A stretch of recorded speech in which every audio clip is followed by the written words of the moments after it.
Since our founding, the hours we work, the tasks we perform, the services we provide, and above all, the way we provide these services, have all supported our singular mission, improving the quality of life of our people and those we serve. This is the most important differentiator of our company. It makes what we do unique. It is a source of pride and inspiration for all of us who work at Sodexo. Today, we take a step further towards our goal of improving quality of life by unifying the way we envision it and how we embed it into every aspect of our work. Following extensive research, we identified 6 dimensions known to affect quality of life on which our services have a direct impact. Ease and efficiency. Imagine a world where everything runs smoothly, whether dropping the kids off in the morning or heading to a meeting. Sodexo services open the doors to a world where you can devote your full attention to the task at hand, rather than being distracted by logistics. A world where you can maintain a work-life balance. Health and well-being. A truly healthy lifestyle requires an holistic approach. Maintaining overall physical well-being involves adopting healthy eating habits, having access to well-balanced meals, and maintaining regular physical activity. Recognition. Is recognition a powerful source of motivation? Yes. Being recognized for a job well done is a vital component of quality of life. Allowing individuals to select their own rewards based on their interests ensures that they feel genuinely appreciated. Physical environment. Did you know that the design of a space has a critical impact on our perception of personal safety and comfort? From optimal lighting to a reliable source of clean air to a safe building structure, purposefully designed and well-maintained environments bolster quality of life wherever you are. Social interaction. A friendly conversation over a cup of coffee. A lunchtime break with classmates. An afternoon companion for the elderly. Creating an atmosphere that is conducive to social interaction can produce very productive outcomes for individuals. Personal growth. Improving one's quality of life can start with taking a class, learning a new skill, or mastering an area of expertise. Whether developing a current path or changing directions altogether, building upon one's skill set creates the opportunity to achieve personal goals. These dimensions constitute our common definition of quality of life. We improve quality of life by having a positive impact on one, several, or all of these dimensions through the services we deliver. These dimensions are at the heart of the experience we provide to the individuals we serve day in and day out.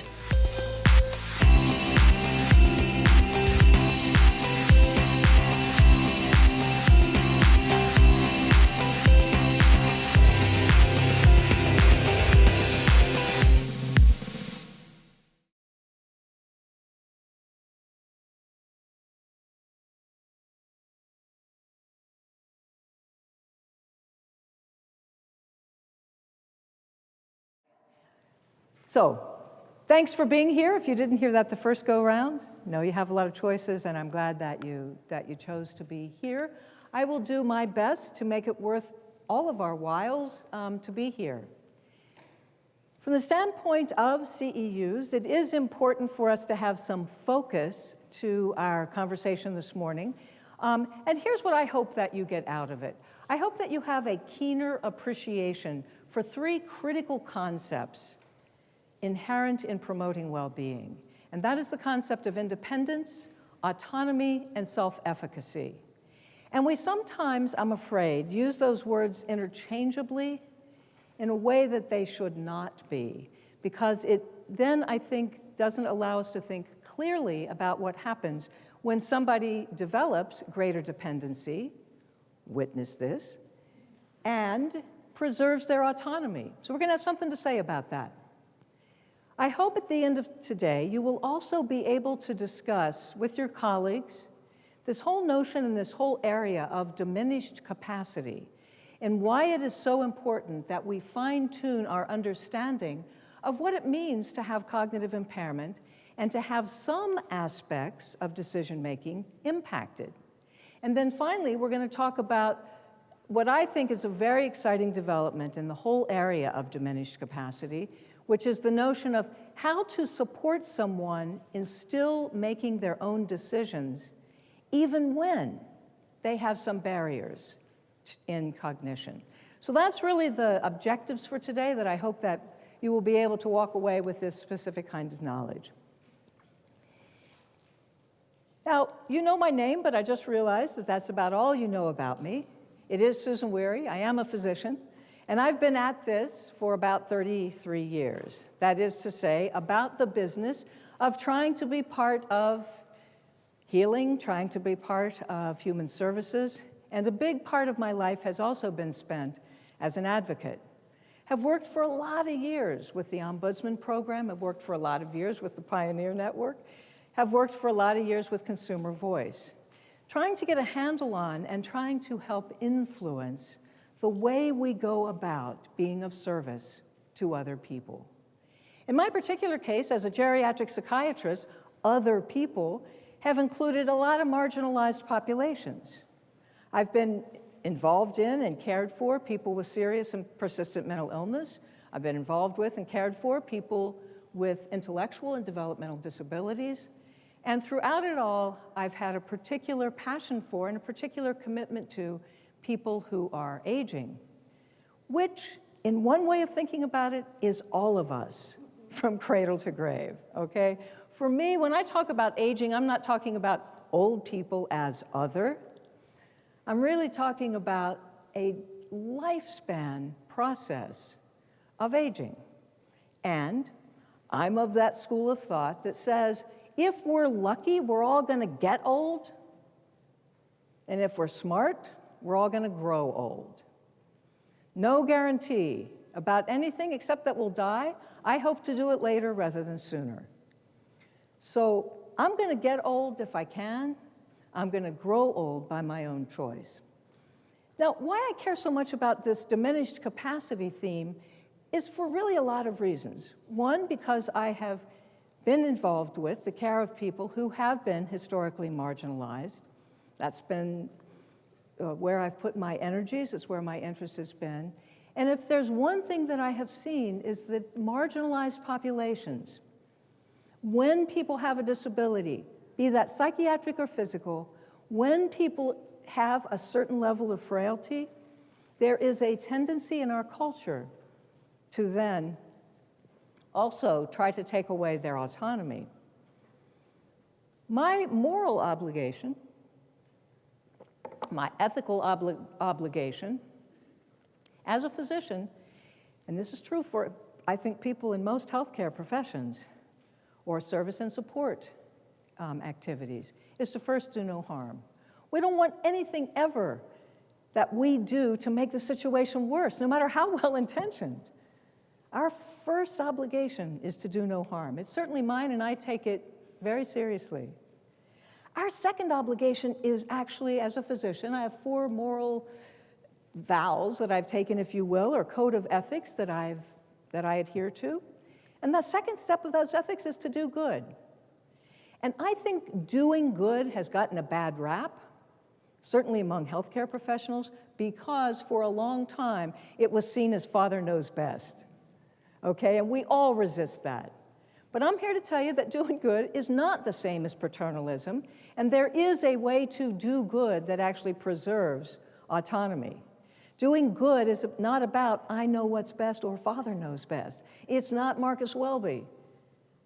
It's not those 1950s kind of vision of what it meant to do good. It's really about doing good in the service of the other person. We have an obligation by law and by ethics to respect autonomy. And I'm afraid that in our field, the field of long-term care, this is often the only one that we talk about. And we all know we're all for autonomy. Where it starts to change a little bit is when the person has diminished capacity. And there are still some people who, looking at people with psychiatric disabilities in particular, or people with developmental disabilities, who say, well, yeah, I'll let them make choices if they make good ones. about making good choices. It's about making choices, informed choices. And our job is to make sure that that person feels supported in their decision-making process. Our job is not just to say autonomy and throw up our hands and say, well, that's what they chose, suffer the natural consequences. Our job is actually more than that. Our job is to actually do good. And if we think a choice is going to cause harm to someone, it's not about stopping that choice. It's about saying, it's about engaging, it's about making a relationship that says, wow, you are well within your rights to do that, but here's what I see down the road if you go there. Just want you to know that I see it a little differently, and we have a relationship. You know I care about you. Just want you to know. Not going to interfere with your choice, your right to your choice. But I see my obligation as so much more involved than just saying it's a choice. Finally, I have an obligation to advocate for social justice. An obligation or not, it's how I was raised. It's probably what I would be doing. I think we have a serious maldistribution of resources. We have a maldistribution of access to service supports, healthcare. And so built into everything we do is trying to figure out what's good for one and what's good for many. How can we provide this high quality to some and then make sure that high quality is available to all? So why I care so much is that it's in my bones. I care so much because it's in my code of ethics. It also ought to matter to each of us now because we are at a particularly interesting point culturally. This is a very divisive time where people are inclined to think in extremes. We are inclined to think in terms of us and them, we and they. It's always about the other, and the other is always wrong. We make our political conversations in these very broad, black-white kind of strokes, and we're losing the capacity, in my view, at least where I'm from in Vermont, for civil discourse that remains civil.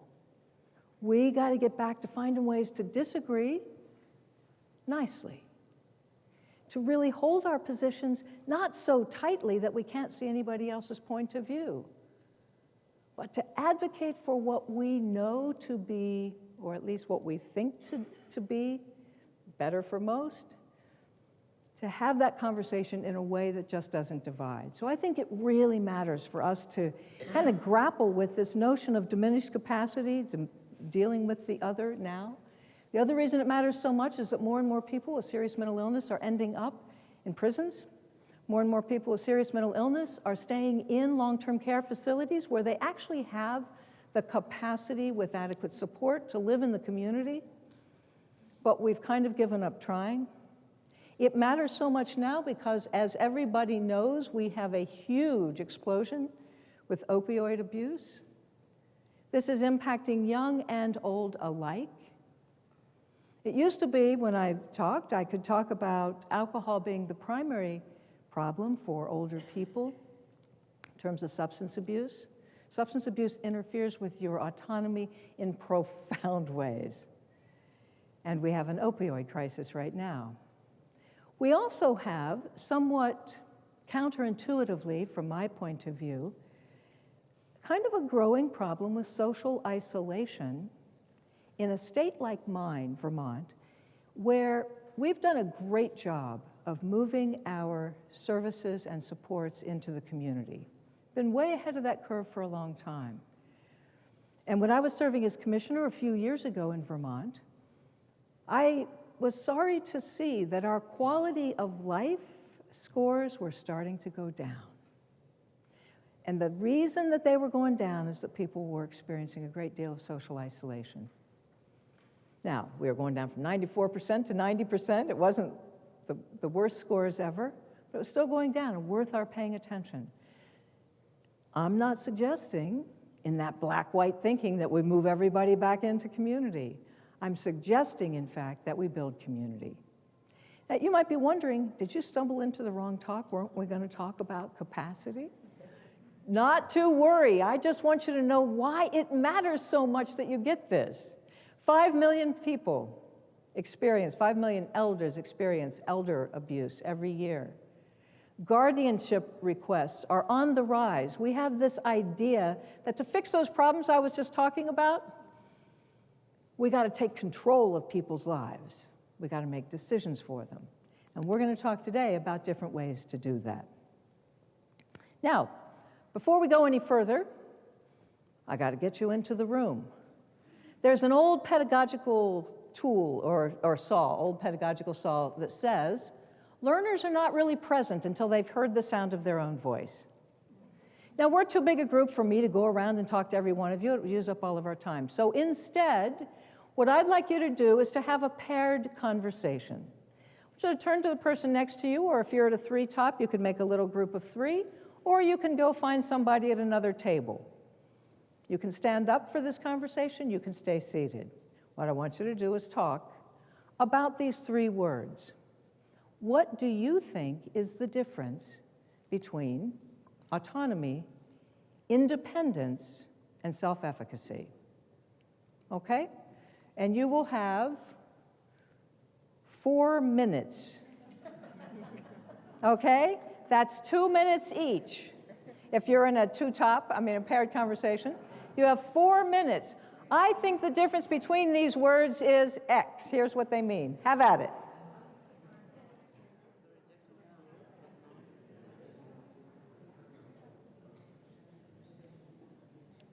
Okay, how many people Googled? I knew it. I knew it. This is like a new phenomenon. You say, what is the meaning of that word? I don't know. Hold on a minute. Let's see what Wikipedia has to say about autonomy, independence, and self-efficacy. I love it. I love it. Now, though I love it, I do also want you to grapple with what you think, okay, as well as what you can look up. I personally run to Google all the time. That's why I knew somebody here did. Okay, so I'm not going to ask what Wikipedia says. I'm going to ask somebody who didn't look it up what you think the difference is, if anybody wants to shout it out. Nobody wants to? Okay, let's do it together then. Being independent really means you can do something by yourself. Independent means that you don't have to ask your brother to tie your shoes when you break your shoulder, as I recently had to do. Imagine that, 65 years old, asking my kid brother, 50, to tie my sneakers so I could go for a run, okay? It's interesting. We value independence in this country in the most illusory and diluted way. We go around thinking all the time how independent we are, when in fact we are so interdependent. But we don't think of it that way, and I think that's unfortunate because I think it has shaped our thinking in ways that have interfered with building community and have interfered with really respecting autonomy. We've treated independence as the greatest value. I can do it myself. I'm so self-sufficient. I'm so self-reliant. And I got to tell you, when I fell 8 weeks ago now, people who saw me in my sling said, "Oh, I bet you can't wait to get back to normal." I said, "What's that mean exactly? What's normal?" And they said, "Well, you know, where you can do everything yourself." I said, "Look at me. I don't even cut my own hair. I go someplace where somebody cuts my hair for me. I do cook my own food, but I don't grow it. I don't sew my own clothes, I buy them." We depend on each other all the time. So I think in a world of interdependence. So quite frankly, when I fell and needed help from my friends and my family, I was pretty nonplussed. But that was my normal for then. Okay? It wasn't, I'm going to get back to my real self, my real independent self.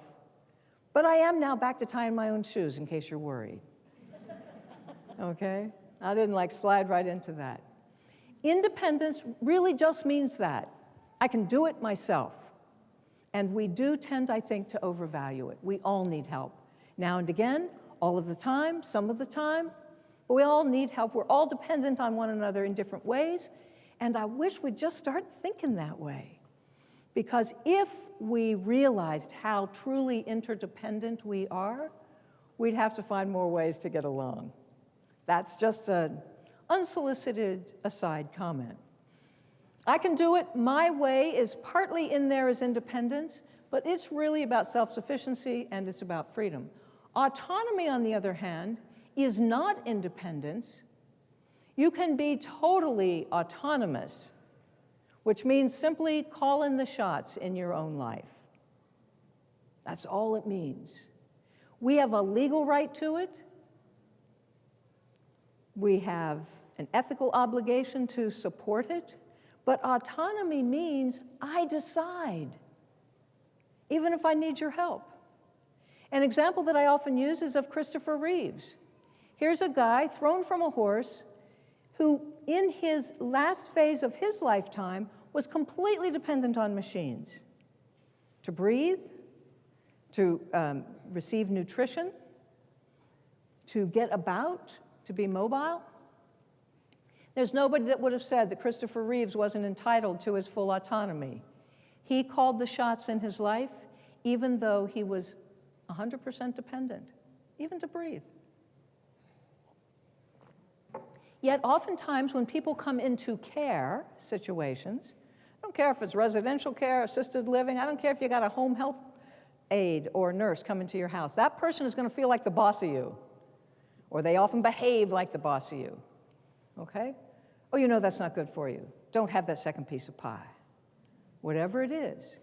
We have this distorted notion that when somebody needs our help, we suddenly know better, and we don't have any right to impede somebody's autonomy because they are no longer as independent.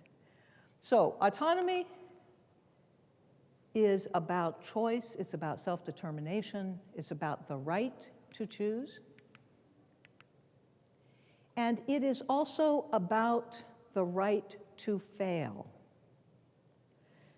Wonderful woman, Patricia Deegan, writing about this about 40 years ago, talked about the dignity of risk. Specifically, she was talking about people with serious and persistent mental illness. Specifically, she was talking about the ways in which we don't allow people to fall down and hurt themselves anymore if they come into care. And by hurt themselves, I don't mean literally fall down and hurt yourself. I mean it sort of metaphorically. That we take away that which gives the rest of us a great deal of dignity, and that's the dignity of risk. Part of being an autonomous person is being able to screw up. Anybody here ever not screw up? Yeah.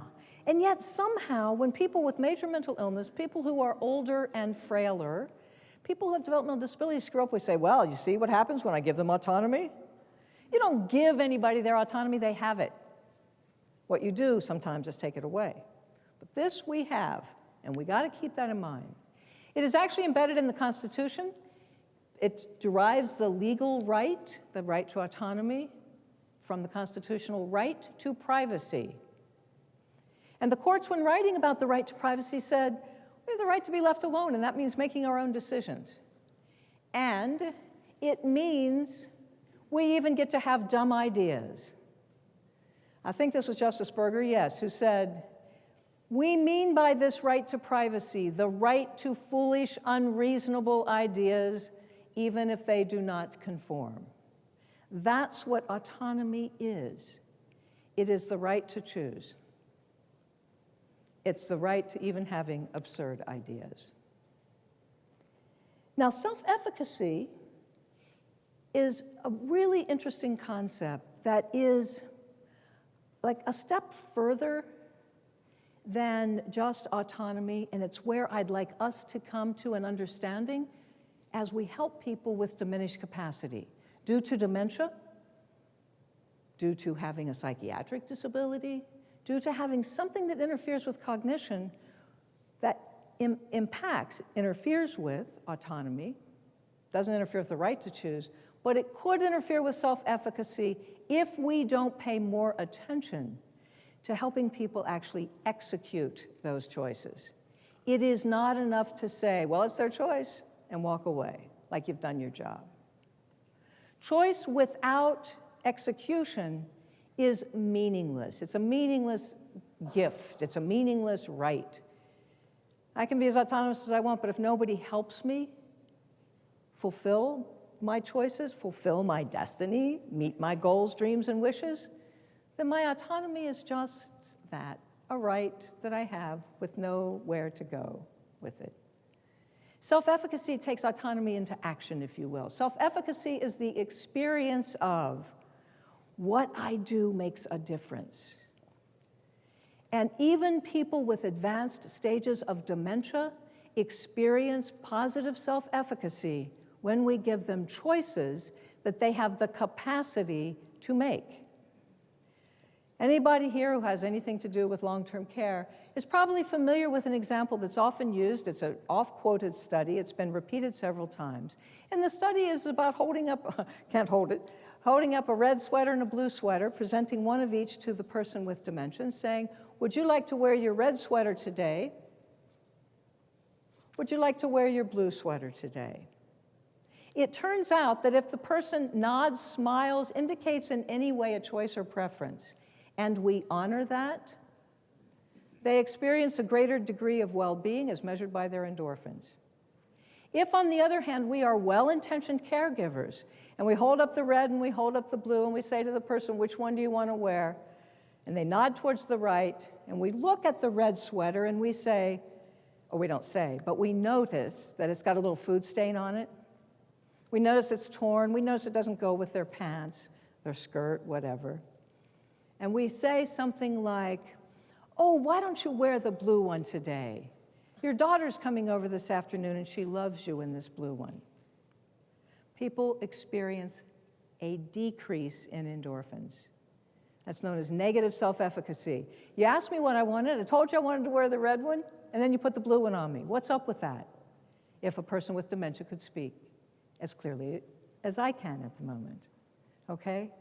That's truly an important difference. Autonomy without support for action does nothing for self-efficacy, and self-efficacy is what gives us a sense of well-being. Self-efficacy is what boosts our endorphins. Self-efficacy is what we support when we move out of that stuck posture of just supporting rights, when we add to our support for rights a little dose of compassion. There are a lot of threats to autonomy and to self-efficacy among the populations I've talked about, and now I'm just going to focus mostly on people who are aging and frail. There are normative aging issues that interfere with our ability to execute choices. And these are lifespan. I put acquiring motor skills just to remind us that we help young people who are aging, toddlers who are aging, who are acquiring the ability to walk, not by stopping them from walking, but by creating a safe environment so when they fall, they don't get hurt. They don't crack their head on a sharp-edged table. We don't say, don't walk, you might fall. We say, we're going to make that fall have a little less of a negative impact. Over the lifespan, we face many normative biological issues, and we face them in late life as well. We have sensory changes. It gets harder to see from about 40 on. For most people, small print. By 75, most people have trouble. By 85, most people need readers. And yet, when we give information to people in print like this, and then say that we've engaged with them, we've completely ignored what it means to help people actually learn something, actually acquire information. So we have to pay attention to those normative changes that make it more or less likely that a person is able to be fully autonomous and practice their self-efficacy. We know, for example, that as we get older, we're so much more sensitive to medications, to side effects from medications, making it more likely, in fact, that people will be, if they take too many medications, a little less clear thinking. if they aren't dosed properly. We also know as a normative matter that our ability to remember things in the short term decreases. This is measurable at age 28, okay? Let's use this recent accident as an example of that.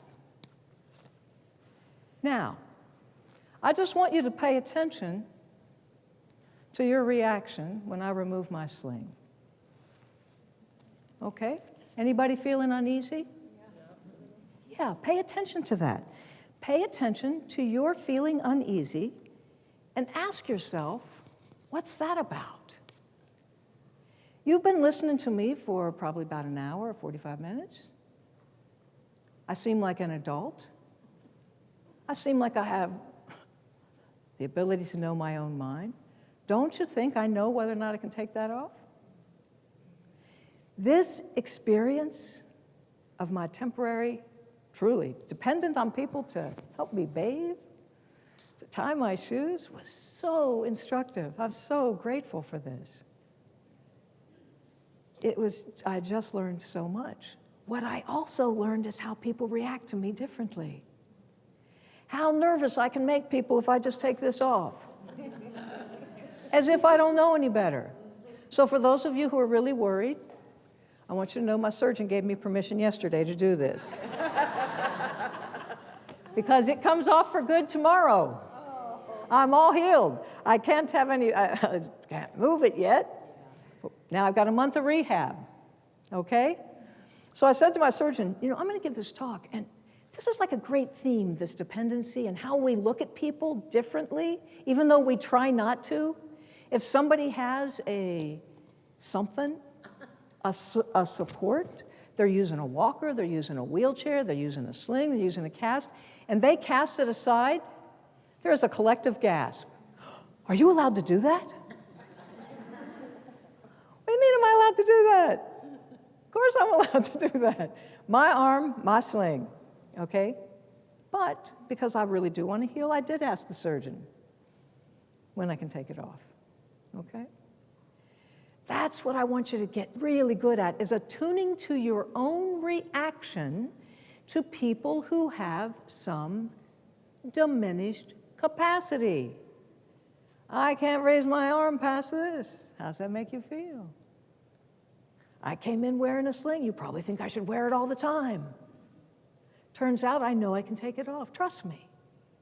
Trust me. Start working on your trust of older people, of people with disabilities, of people with psychiatric illness. We all really can direct our own lives. That's what really means being committed to a person-directed culture is. That you don't gasp when somebody does something. That you instead say, oh, it must feel so good to have that off. And trust me, it does. Okay? That's what I want you to get, is your own reaction. Capacity is the clinical concept. It is the ability to do something. And losing capacity in one area does not mean you lose it in others. I may not be able to balance my checkbook, but I may be perfectly able to make medical care decisions. I may not be able to make medical care decisions, but I may have preserved my ability to manage my own money. Because in conditions like dementia, due to any causes, the brain does not decline at the same rate or in the same way at all times. In every person. This is where we really have to get individualized. What can you do? What can you still do should be our ask, not where is the diminished capacity. And this is where I begin to start emphasizing compassion, because compassion for me, it's not enough just to stand in the other person's shoes and to say, well, that must be hard. We have to marry empathy and right action. And what I'm suggesting to you, right action is to start learning to trust people who have barriers to expressions of autonomy, which we're calling self-efficacy. It starts with empathy, not sympathy. And what I would ask you to empathize with is not just the sense of loss, but and the way we usually think about it, loss of abilities, loss of home, and so forth. But we think of it in terms of the growing sense of risk and our wish not to have older people, people who are frail, people who are more visibly dependent, take risks. Okay? That's what I want you to empathize with, that it's not just that we don't want people to get hurt, we don't want them to take risks. It's that the person themselves begins to have some doubt. Because the message from the outside world all the time is, you should have some doubts, okay? And that's what I want you to pay attention to attune to in yourself. I think in terms of supporting adults at risk for losing either their rights to make their own decision through a guardianship, for example, or who are at loss of losing their self-efficacy because they're not sufficiently independent in their milieu for other people to allow them to exercise their autonomy. And if people in their milieu don't agree with their decision, and they say, well, it's their choice, think they've done their job, they've missed the point about why have autonomy if you can't use it, okay? We really have to, got to leap over our own thoughts about this and leap into, what good is autonomy if I can't execute it? Now, I realized in setting up my two terms about competency and capacity, I didn't really describe well what competency is, aside from saying it's a legal concept. And what I want you to know about competency, in calling it a legal concept, is that it is something everybody has until a judge takes it away. Okay? It's like in our system of jurisprudence, it's like innocence. Even if you've done something wrong, even if you know you've done something wrong, you are innocent until proven guilty in a court of law, if that thing you did was a crime for which you've been accused. Okay? Competency is the same way. You have it until a judge takes it away. Now, what's happened sometimes is that physicians in particular, though not exclusively, but physicians have often been pressed into service to declare someone incompetent, to write a letter to a court, usually from a hospital, saying, this person's incompetent. And the judge will issue an emergency guardianship order or something. My first experience of this was actually in 1994. Let me just go back to this for a moment. Was in 1991. I was living in the state of Maine, and I was called as an expert witness on a diminished capacity situation. And the story, to give it the short version, the story was basically this. A woman who had Alzheimer's disease had a family consisting of a son, a daughter, and a husband. Husband was her caregiver. He was getting tired. Son and daughter wanted, therefore, mom to move into a nursing home. So they went to the woman's physician and said to the doc, she has Alzheimer's disease, Dad can't take care of her anymore, we want to go to probate court and become her guardians. The doc said, makes sense to me, signs a one paragraph, maybe two sentence letter that says, this woman has Alzheimer's disease, needs a guardian, takes it to court. I believe it might have been the daughter, might have been the son, doesn't really matter, it may have been the woman herself, said, not so fast. I'm not that far gone, and got herself her own lawyer, got a second opinion. That second opinion was me. And I went in and I talked to this woman, and it was kind of obvious. She had diminished capacity in her ability to manage her finances, no question about it. She didn't understand where her money was going. She couldn't add and subtract. She didn't understand or have the capacity to make judgment over the value of something over something else. In other words, this costs more, we do have that money, we don't have that money. No question about it. But she had totally intact capacity about medical care decision-making. She had totally intact capacity about weighing the choices, the risks of staying at home, the risks of moving into a nursing home. She had well thought out ideas about why she didn't want to. She too was worried about her husband. She had total capacity in that area of decision making. So we go into court, and I'm so cocky.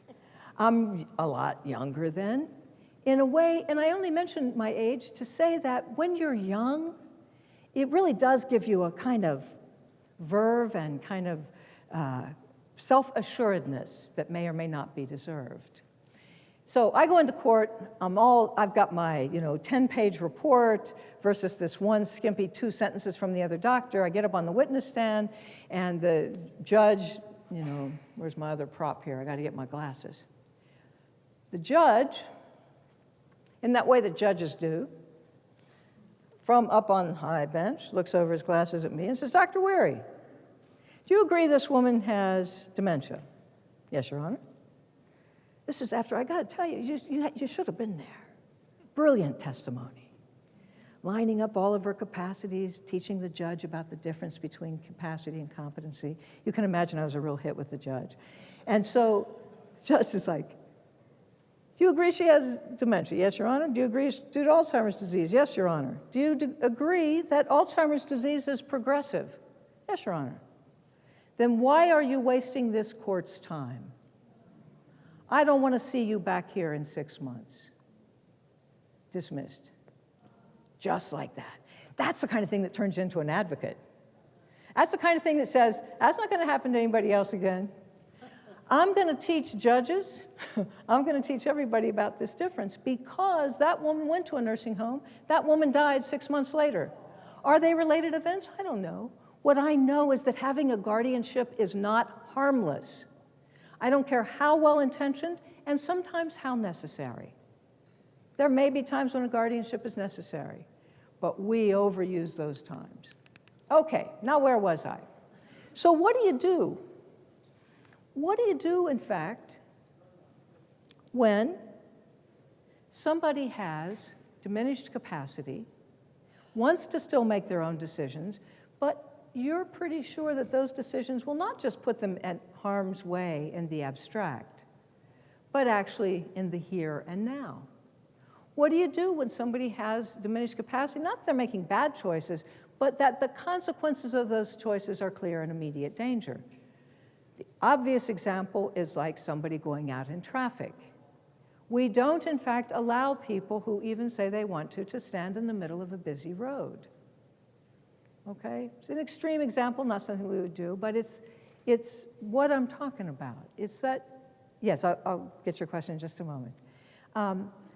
That how do we find that balance between doing good, protecting, respecting autonomy, okay, and really enhancing self-efficacy?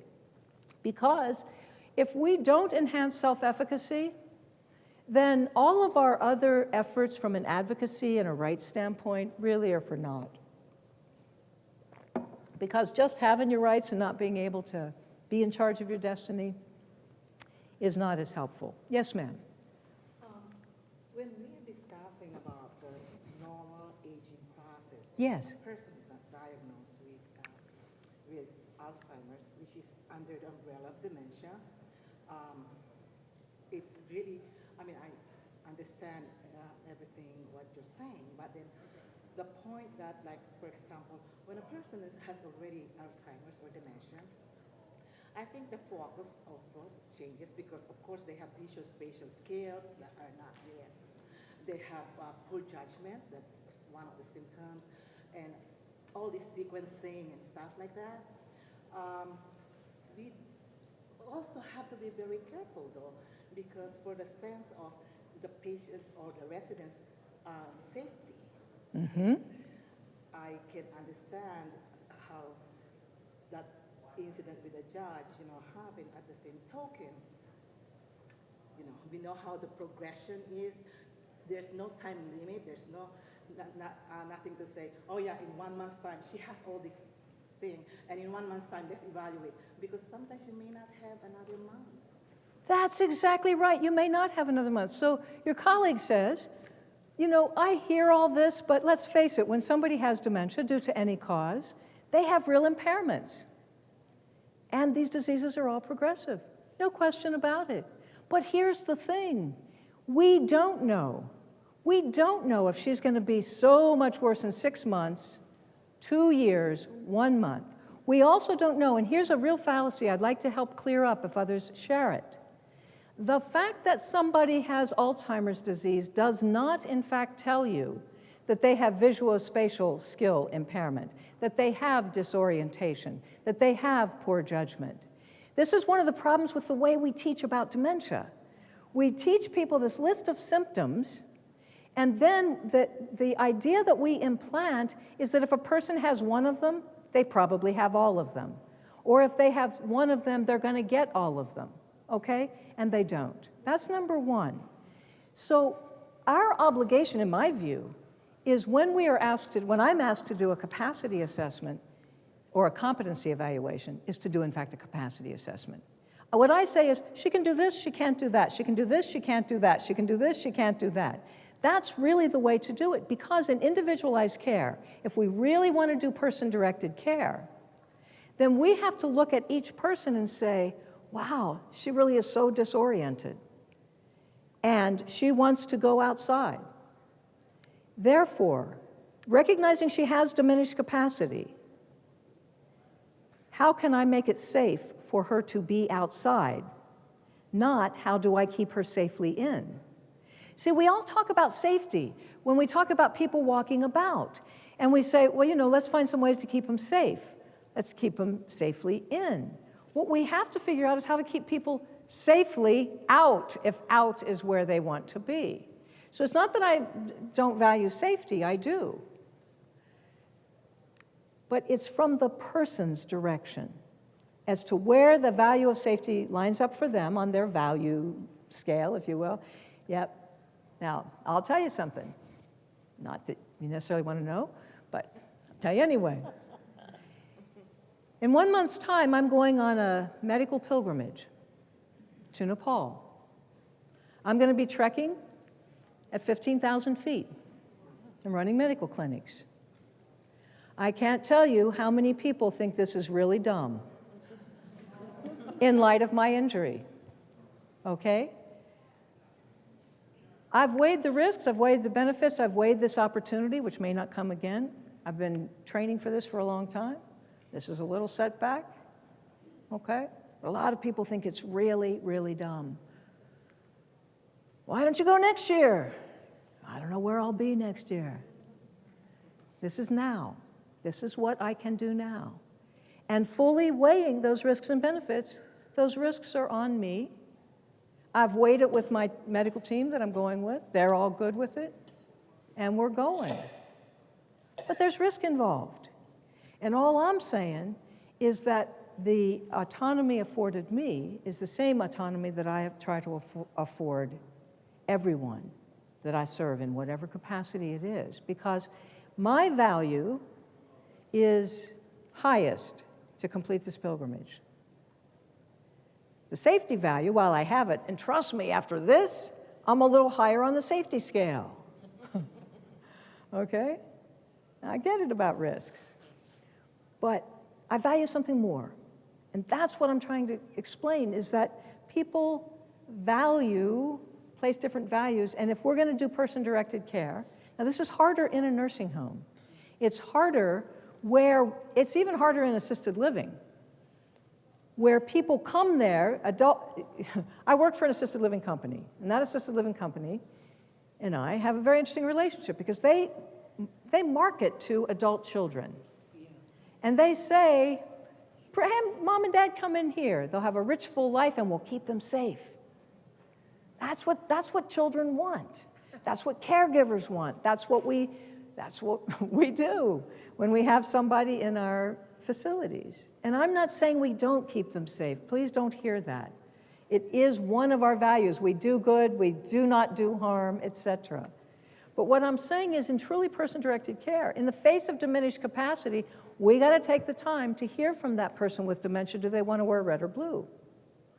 Where is, in the relative scheme of things, the value that they place on safety versus freedom of movement? Well, maybe it's not versus, but in addition to freedom of movement.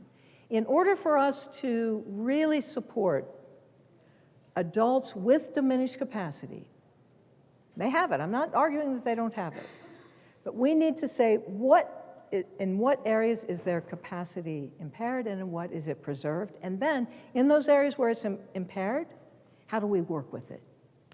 Here are some ways that I would say that we could enhance self-efficacy. Every single thing you do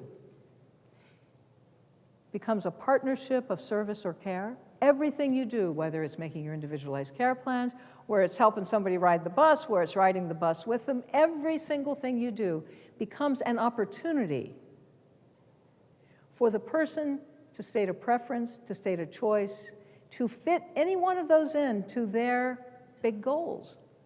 It's not saying everybody has to, you'll notice this doesn't say maximize independence. I've seen a lot of people in long-term care say to people, you got to get up if you ever want to walk again. Make it easy for me to see, okay, that walking is something I've said that I want to do. Make it easy for me to walk. New data, sorry for the digression. New data coming out about music. You know how we have music and memory? We know how great it is for coming alive. Do you know that during surgery, I was able to listen to music? You can wear your iPods into surgery now. Preoperatively, intraoperatively, and postoperatively, I had Beyonce holding my hand. I kid you not. I read this study about calming music, and when I went in for my surgeon said, do you have an iPod? Do you listen to music? Yeah. Yo, would you like, we do that here now. And I said, really? I hadn't known about the studies before. I knew about music and memory. I said, that's cool. And he said, yeah, just listen to some calming music, and it seems to decrease the need for pain medication postoperatively. It decreases preoperative anxiety. Well, that sounds pretty cool. So I said, so everybody knows that I love this musical Hamilton. I listen to it all the time. I sing it all the time. And so my friends were saying, I don't think they mean Hamilton. I think they mean something quiet. So I went online. Gotta love Google. I looked at the original study by the woman Catherine Mead about intraoperative music, okay? For the patient, not for the surgeon. In your iPods, right there on the table. It's so cool. And this woman, Catherine Mead, who did the original study, fell and broke her hip after she had done the study. She listened to Pink Floyd. I said, well, if she's listening to Pink Floyd, I'm listening to Beyonce. And so that's what I did. Actually, it was Hamilton pre-op, Beyonce during surgery, and post-operatively. I needed that extra push. Now, how did I get off on that? How I got off on it was this. We are learning so much. So I got off on it because I saw that self-management. We are learning so much more about how to engage the person's own healing properties, how to engage the person's own mind and spirit in helping them feel better, have greater well-being. And one of the ways that we engage that in the face of diminished capacity, when they definitely have Alzheimer's disease, is to find out what makes them feel better. It might be touch, it might be music, it might be something visual. What makes the person feel better and feel more in control, even if they're not really in control? It's a little different nuance than saying, you gotta get up and walk, you gotta do this, you gotta do that. It's more about saying, hey, there are some new studies that show for people who have knee replacements, if they listen to music preoperatively and postoperatively, they have lower pain scores. I was just talking to Dan Cohen at the Music and Memory booth, and he told me a new study is underway to now also see if it facilitates people getting in rehab. So music is powerful, and that's what I mean by self-management, finding out what helps that person feel better, feel more in control, even in the face of diminished capacity. We all know about individualizing support and about exercising person-directed care, and this absolutely requires that we find out about their strengths and their values, not just how would they like us to give them a bath on our schedule. Maybe they don't want a bath at all, okay? It's not about we give you a care plan and then we put it in I language. This is about saying what matters to you in a care plan. okay? You want to create control points whenever you can. People who are doing work in the community primarily, say home health, to the extent possible, let the person determine when you visit. If they can't, okay? I mean, if you can't meet their schedule, this is not about giving everybody what they want all the time. That's impossible. It's about asking, is there a better time for you? Oh, I hope you can come on Fridays. I don't work on Fridays. I'll see if I've got somebody who can. If you want to continue working together with me, these are the days that I can come, and these are the times. Do any of those work for you? No, it's not your first choice. Do any of these work? It's about giving choices that are meaningful, not about saying, oh, I wish I could give you everything. It's about saying, here's what I can. Will any of these work for you? But putting it in the frame of reference for that person. This is how you deal with diminished capacity. It's not about taking control. It's about keeping the locus of control within the individual and then figuring out how you can support it through enhancing their self-efficacy. Now, I did want to tell you about one app that I've recently encountered. And I tried to find it this morning in the App Store and couldn't. But how many of you are familiar with supported decision-making, with that concept? Just about 3 or 4 people. If you want to, I'm newly informing myself about supported decision-making, so if any of you who know about it would like to add, please do.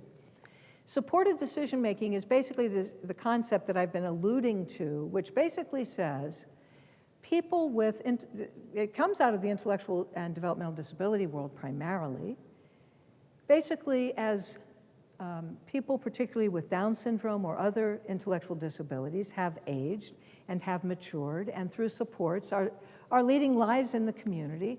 They want to start making decisions about moving in with their girlfriends or boyfriends, about getting jobs, about where to live. And it's made a whole generation of parents who protected them very nervous.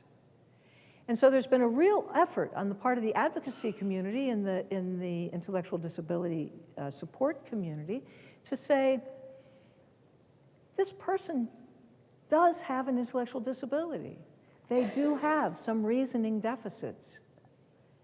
How can we break down the steps of a decision into small enough steps to actually help that person make an informed decision, not a good decision, but that they can see each step along the way the consequences of this decision and the fact that they're actually making one. I mean, that's one of the things that's inherent in decision-making is you got to know you have a choice, and you got to know that you're making a decision, and that a decision has implications. This app was developed by Advocacy for Inclusion, and I don't know if, actually, Advocacy for Inclusion is something that you can Google. I'm not going to try to open that link. Advocacyforinclusion.org is the organization that developed this, and it's wonderful. I recently was doing some work with the Guardians out in Washington State and saw this in action. And the reason I think it was made into an app is that we're talking about a generation of people in their 30s and 40s, 20s, 30s, and 40s, young adults with intellectual disabilities primarily, for whom working on an iPad is a very comfortable interface. And so you sit down on the iPad and you say, so you want to move in with Joe? What's Joe think about that? Have you and Joe talked about it? What do you think that'll be like? Helping a person who may not have the capacity to anticipate something independently, to help them anticipate it, as opposed to, she has a right to move in with Joe.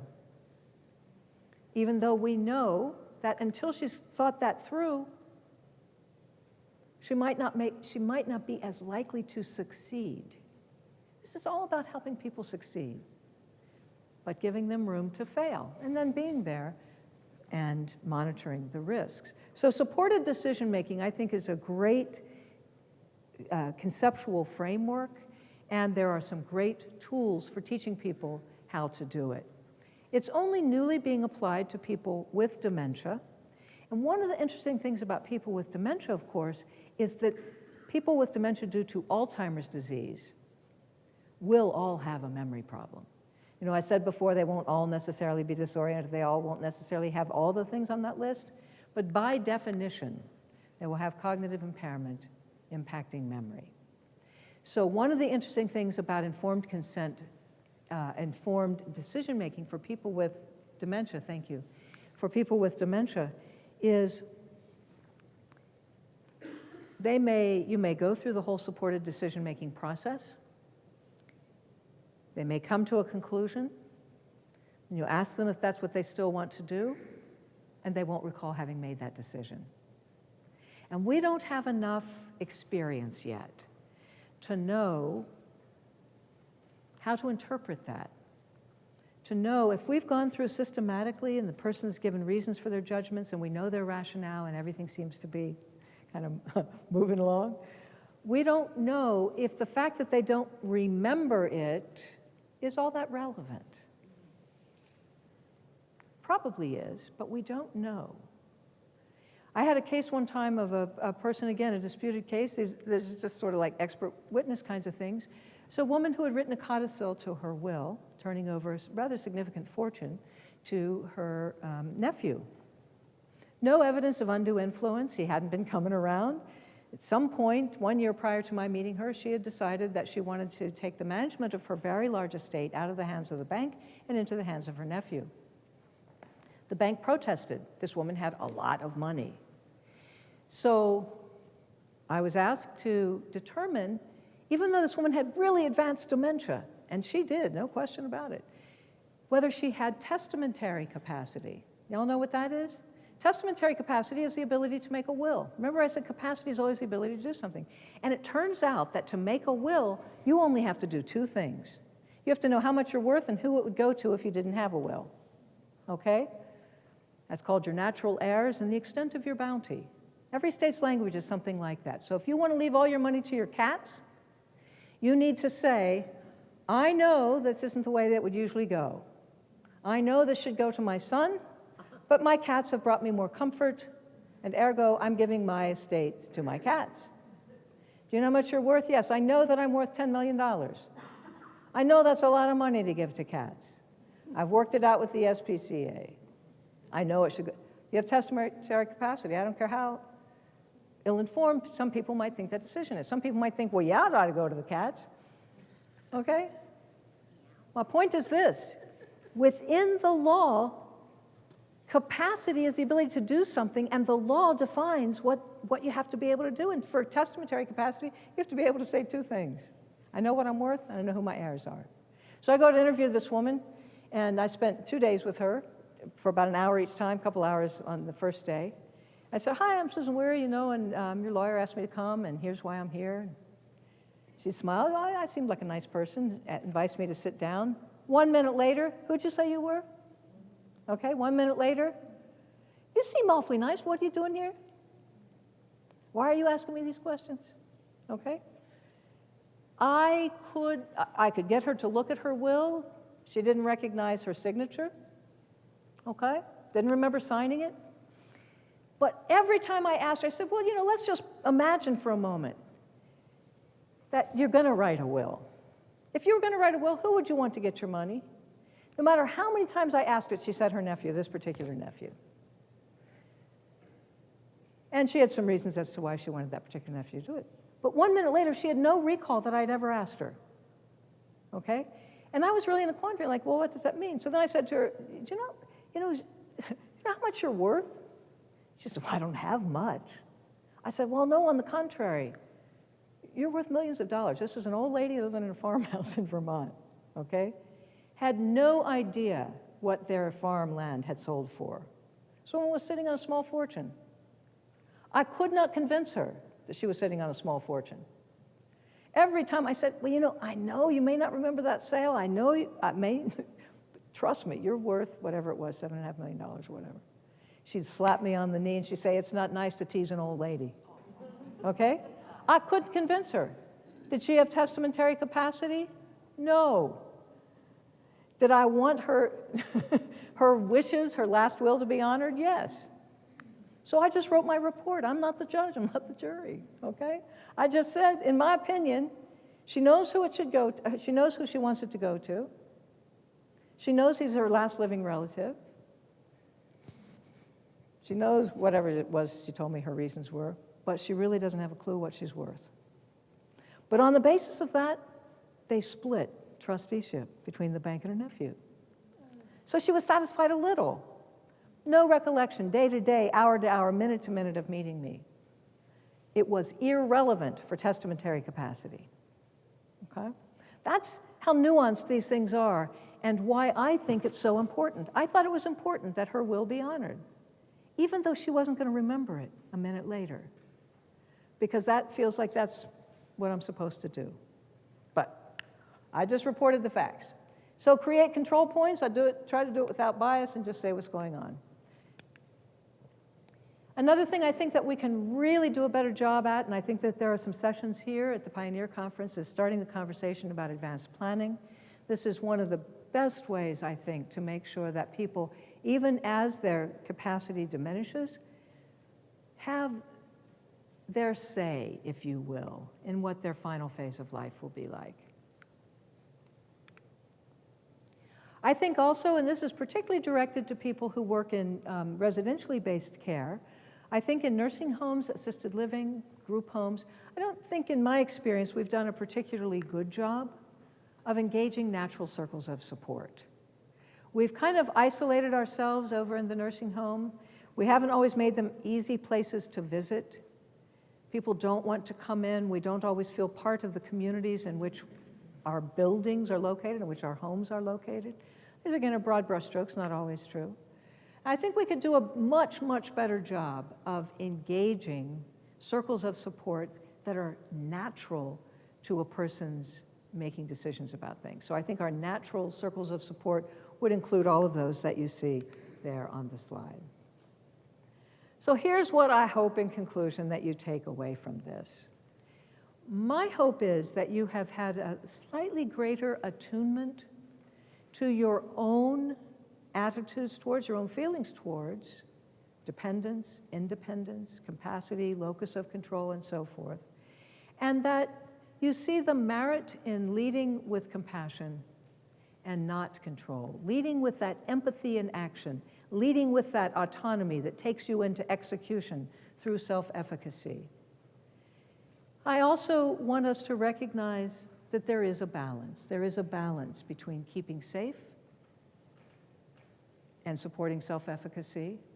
And part of that balance is to be found in identifying the person's values if we want to give person-directed care. Because if a person really has less investment in their safety and greater investment in their walking, then our investment has to be in keeping them safely walking, not in keeping them safe by not walking. It's really all I'm trying to emphasize there is that balancing those four goals around social justice, balancing doing good, no harm, and so forth.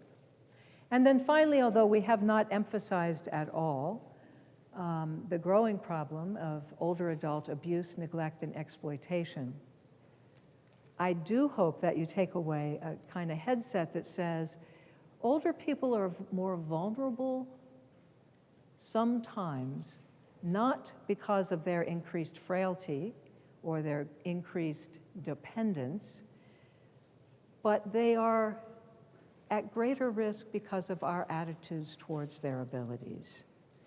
And pay attention to the ways in which you miss opportunities to support building self-confidence in people who have diminished capacity to do something, from dementia, serious mental illness, substance abuse, whatever it is, and look for ways to rebuild that capacity and that ability to do something.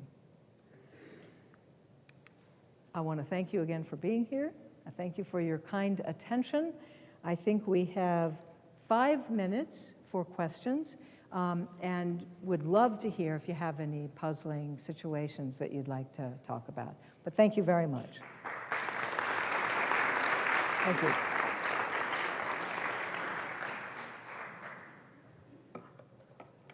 Yes, ma'am. Thank you for the talk. It's awesome. Thank you. You mentioned that you measure quality of life. How do you measure quality of life? You referred to some scores going up or down. Is it in a nursing home, or what do you use to measure? So there are, as you probably know, some metrics out there where people are really grappling with this. So that, I mean, you can Google and look at some quality of life scores. But we tend to measure it in terms of engagement in activities that are enjoyed by the person, not activities of our making. So quality of life is degree of engagement in activities. We measure quality of life environments, if you will, or high quality of life environments by the degree of person-directed care, for example, okay? And by the variety, by the richness of the day, if you will. But quality of life itself is usually measured by asking a person how happy they are, how satisfied they are, would they like it better? And while there's some criticism from a metric standpoint about questionnaires, I don't know a better way to get at the subjective reality of quality of life. I think you'll hear also, probably at this conference as well as other places, a lot of talk now about this notion of well-being. What constitutes well-being? And I was just listening to a talk yesterday, actually, about what constitutes well-being, and I think it's very much related to quality of life. And in this particular speaker was making the point about quality of life, one of the constituents of quality of life, being able to have a life of purpose and meaning. So again, the extent to which a person feels as though they are purposeful, it's an indirect measure of quality of life, because we know that feeling purposeful, having meaning, is a measure of well-being, and we know that people don't have many opportunities to feel purposeful in long-term care settings. So that's another metric that comes to mind. Anybody else have any other thoughts about that, about metrics on quality of life, how it's measured? The study that I mentioned on quality of life with the red shirt, blue shirt, one of those quality of life measures was actually, in a research setting, was on depression scores within this whole facility. And assuming that freedom from depression is a higher quality of life. So again, it's one of those indirect measures. Other questions? The folks who knew something about supported decision-making, would you care to amplify? We actually just recently went to a training, this is in Nevada, and they were looking at supported decision-making in terms of alternatives to guardianship. Yes, exactly. Also there was a lot of guardianships there for different counties on how they can implement supported decision-making with the work that they do. So it's still newer. However, that's pretty much just of what Okay, thank you. So for those of you who might not have heard, they recently attended a conference in Nevada looking at supported decision-making quite specifically as an alternative to guardianship. And so there are a lot of people there. And, we didn't emphasize this, but, being under a guardian reduces the adult to having the rights of a 6-year-old. I mean, it is a profoundly disturbing experience, even for people with diminished capacity. You may not understand it in its entirety, but people under guardianship started being treated differently.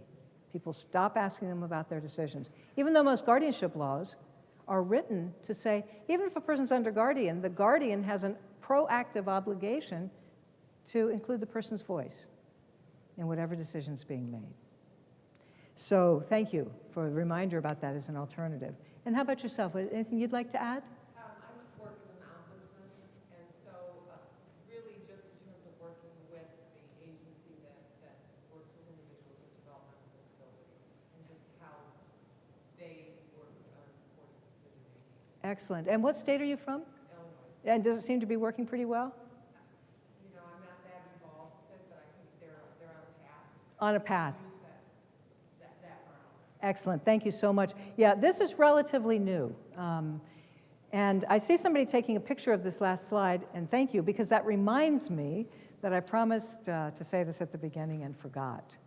Some of you need handouts for your CEUs, I understand, or as kind of proof that you were here back in your states. You'll notice that mine handouts are not those listed.